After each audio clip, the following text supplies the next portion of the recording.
So I have a Nissan SR20DET turbo engine put into my Clubman.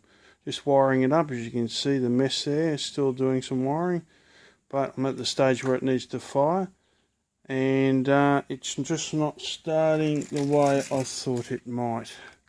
And the thing is, I can't really diagnose it, so here goes.